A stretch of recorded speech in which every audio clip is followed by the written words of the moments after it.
गेल्या आठवड्यातली गोष्ट.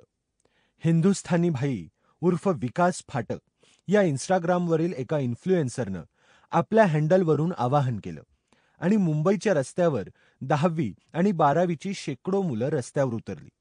कशासाठी? तर परीक्षा ऑफलाईन नको, ऑनलाईनच घ्या, या अशा एका विचित्र मागणीसाठी. हे कसं घडलं? या हिंदुस्थानी भाऊनं आवाहन केल्यावर इतकी मुलं एकत्र का आली? या प्रश्नाच्या मुळाशी जाण्याचा प्रयत्न आपण करणार आहोत.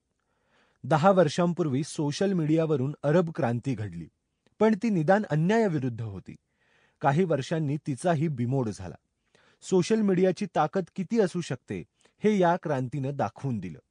हेच माध्यम वापरून एका विचित्र मागणीसाठी एक सोशल मीडिया इन्फ्लुएन्सर तरुण मुलांना रस्त्यावर आणू शकत असेल, तर आपण कुणीकडे चाललो आहोत?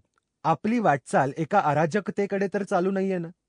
असा प्रश्न खूप सुज्ञ नागरिकांना, तंत्रज्ञान प्रेमींना पडला.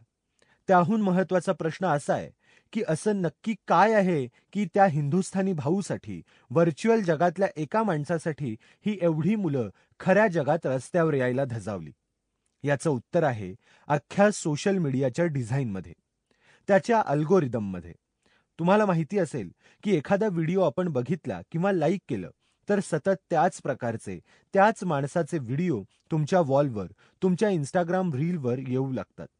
हिंदुस्थानी भाऊचा फक्त एकच व्हिडिओ नव्हे, तर अशा अर्थाचे असंख्य व्हिडिओ सातत्यानं या मुलांच्या मोबाईलवरती आले असणार.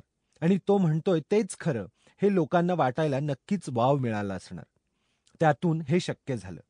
उदाहरणार्थ, पुष्पा या Sample complete. Ready to continue?